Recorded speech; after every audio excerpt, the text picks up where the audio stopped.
Waktunya masuk kelas. Kepada seluruh siswa untuk segera memasuki kelasnya masing-masing.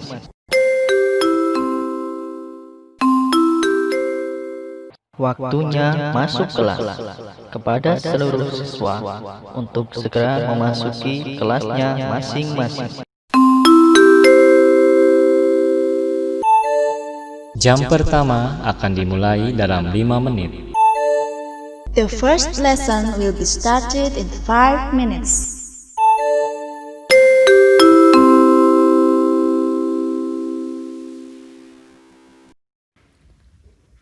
Assalamualaikum warahmatullahi wabarakatuh.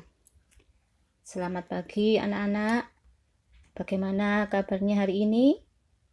Masih tetap sehat, tetap semangat ya mengikuti pembelajaran dari rumah. Nah, anak-anak, sekarang kita sampai pada pembelajaran 2, subtema 3, tema 1. Coba dibuka halaman 139. Anak-anak, seperti yang kita ketahui bersama bahwasanya Indonesia terbentang dari Sabang sampai Merauke. Nah, dari Sabang sampai Merauke ini terdiri dari berbagai macam pulau, berbagai macam adat, suku, dan budaya. Jadi betapa kayanya Indonesia ini, ya. Nah, keragaman itu antara lain merupakan keragaman rumah adat, ya. Di situ ada gambar rumah adat Gadang, rumah Aceh, rumah Balai Batak Toba, rumah adat Tongkonan, Baileo, dan rumah adat Bangka Belitung. Ya, itu sedikit dari berbagai macam keragaman rumah adat di Indonesia. Selanjutnya 140, segi banyak kita lewati. 141, langsung halaman 142. Di situ ada teks tentang mozaik kreasi bersama. Ya, coba dibaca dengan seksama, difahami betul isinya. Ya.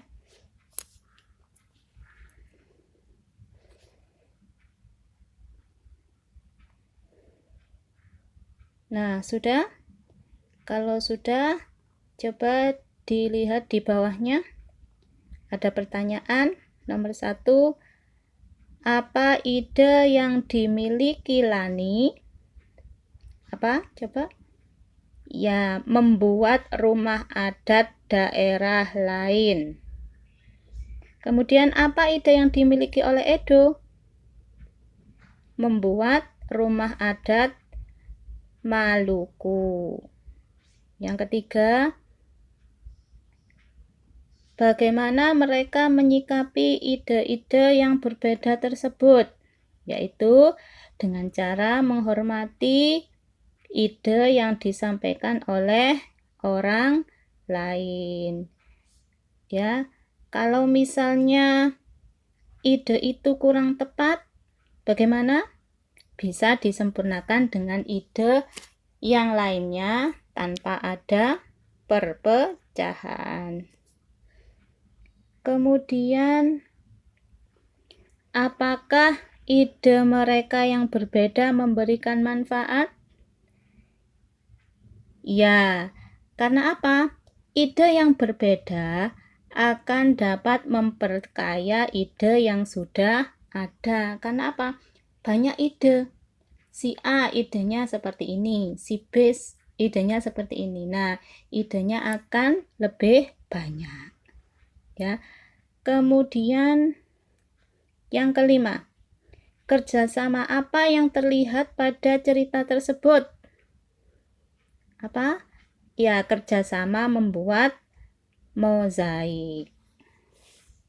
Yang keenam, apa manfaat kerjasama dalam keberagaman? Manfaatnya apa? Agar tercipta kerukunan dan saling mendukung. Agar tercipta kerukunan dan saling mendukung. Yang ketujuh, hal baik apa yang bisa didapatkan ketika mereka bekerja sama dalam keberagaman? Apa? Saling memahami dan menghargai, ya. Saling memahami dan menghargai. Meskipun berbeda, mereka tetap bersatu. Meskipun berbeda, mereka tetap bisa bersatu. Yang kedelapan, nilai-nilai apa yang dapat kita contoh dari cerita Lani di atas? Nilai apa?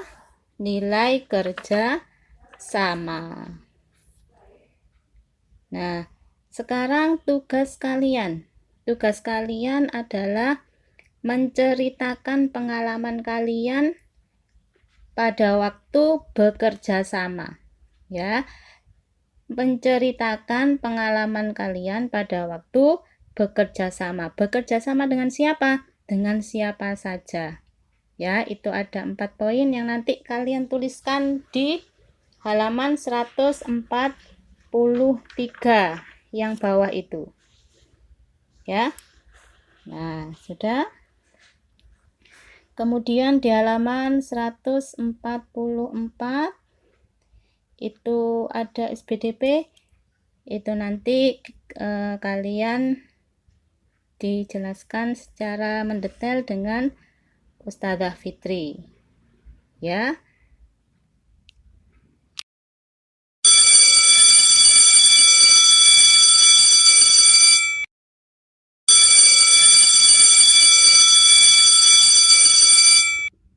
Nah, sekarang kita lanjutkan pada pembelajaran ketiga, ya, di halaman 145. Nah, anak-anak, salah satu kekayaan budaya kita adalah permainan tradisional. Nah, salah satu permainan tradisional itu adalah permainan engklek. Nah, coba ya kita pelajari sekilas tentang permainan engklek ini. Engklek adalah salah satu permainan tradisional yang sekarang ini sudah mulai ditinggalkan.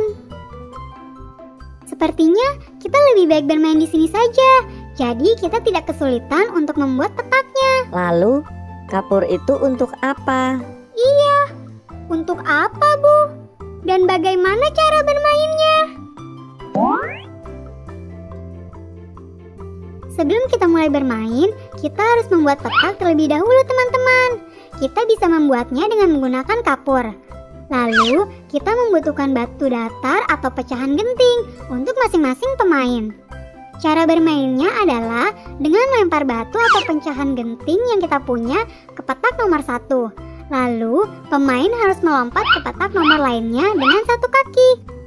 Ingat ya teman-teman, batu yang kita lempar tidak boleh melewati petak dan kaki kita harus tetap melompat dengan satu kaki. Jika ada kesalahan yang dibuat, maka akan gugur dan berganti dengan pemain lainnya. Pemain yang mampu menyelesaikan satu putaran lalu melemparkan batu lagi ke salah satu petak, maka petak tersebut akan menjadi kekuasaan pemain, yang artinya kotak atau petak itu tidak boleh diinjak atau dilewati oleh pemain lainnya.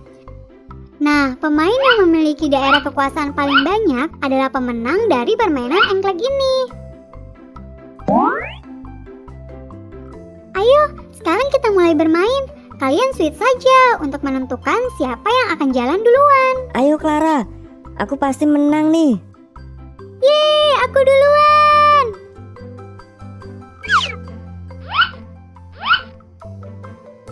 Pelan-pelan saja Clara. Gak usah buru-buru. Tetap aku kok nanti yang menang. Aduh. Hati-hati Clara, jangan sampai jatuh. Nah, loh. Lihat Bu, Clara sempoyongan gitu.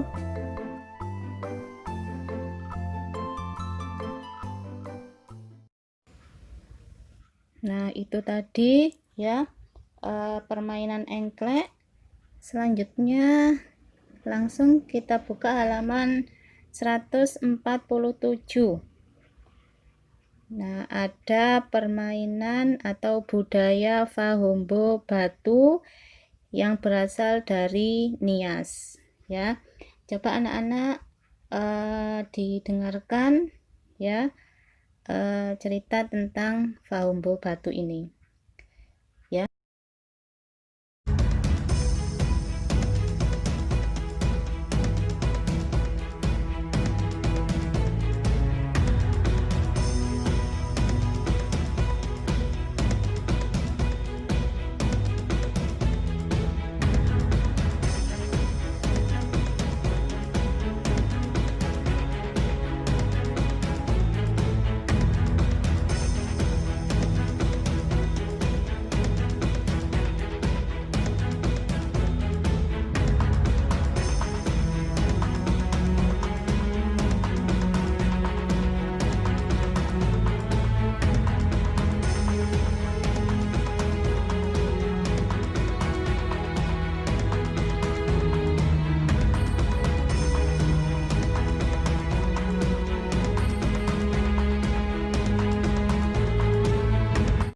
Fahombo Batu. Tradisi Fahombo Batu berasal dari suku Nias.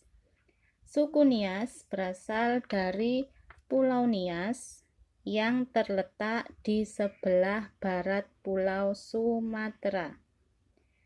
Lompat batu atau yang dikenal dengan Fahombo Batu merupakan ciri khas masyarakat Nias. Itu paragraf yang pertama. Sekarang paragraf yang kedua. Tradisi melompati batu dilakukan oleh kaum laki-laki, khususnya pemuda. Mereka harus melompati susunan batu setinggi 2 meter dengan ketebalan 40 cm. Tradisi ini bertujuan untuk menunjukkan kekuatan dan ketangkasan para pemuda yang melakukannya. Lanjut paragraf yang ketiga. Seseorang yang berhasil melakukan tradisi ini dianggap hebat, baik bagi dirinya maupun keluarga dan masyarakat. Nah, itu tadi sekilas cerita tentang Fahombo Batu. Nah, ini ya gambarnya Fahombo Batu. Nah, setelah kalian dengarkan cerita Fahombo Batu tersebut, di halaman 148 sampai 150 itu ada gagasan pokok dan gagasan pendukung. Ya. Paragraf yang pertama. Coba kalian tentukan gagasan pokok dan gagasan pendukung. Misalnya ya, gagasan pokoknya Fahombo Batu dari Nias. Ya, coba kalian cari gagasan pendukungnya apa. Ya. Selanjutnya paragraf kedua. Gagasan pokoknya kira-kira menunjukkan kekuatan dan ketangkasan. Tujuan Fahombo Batu adalah menunjukkan kekuatan dan ketangkasan. Untuk gagasan pendukung kalian cari ya. Selanjutnya yang paragraf ketiga. Gagasan pokoknya orang hebat, dianggap sebagai orang yang hebat. Untuk gagasan pendukungnya kalian cari ya. Selanjutnya halaman 151. Nah, kita pernah melakukan percobaan tentang pemantulan dan penyerapan bunyi. Apa sih pemantulan dan penyerapan bunyi itu? Kita pelajari lebih lanjut. Dibuka halaman 152. 152. Nah, di situ ada teks tentang pemantulan dan penyerapan bunyi. Ya. Kalau benda itu dipantulkan, biasanya akan mengenai benda yang keras, ya. Berdasarkan percobaan di pembelajaran yang pertama, subtema 3, benda akan dipantulkan jika mengenai benda yang keras. Kemudian kalau benda itu mengenai benda yang lunak, ya, atau ya benda yang lunak, maka bunyi akan terserap. Terjadi penyerapan bunyi. Nah, coba itu dibaca pemantulan dan penyerapan bunyi. Kemudian ada juga macam-macam bunyi pantul. Nah, anak-anak, kadang kalau kita ke daerah yang terbuka, misalnya di gunung, kemudian di goa-goa, di alam terbuka, kan kadang kalau kita teriak ada suara kita terdengar kembali. Ya, itu merupakan pemantulan bunyi. Contoh-contoh pemantulan bunyi, ada gaung dan ada gema. Nah, dibaca dulu, dipahami dan dimengerti apa itu pemantulan dan penyerapan bunyi. Nah, sekian dulu anak-anak pembelajaran hari ini, ya. Pada pembelajaran kali ini bahwasannya kesimpulannya negara kita sangat kaya dengan budaya, baik budaya berupa rumah adat, bahasa, kesenian, dan permainan tradisional. Nah, itu kita juga harus melestarikan budaya-budaya yang ada di negara kita. Nah, itu saja anak-anak pembelajaran hari ini. Semoga bermanfaat, sehat, semangat. Wassalamualaikum warahmatullahi wabarakatuh. Seluruh pelajaran hari ini telah selesai. Sampai jumpa besok pagi dengan semangat belajar baru.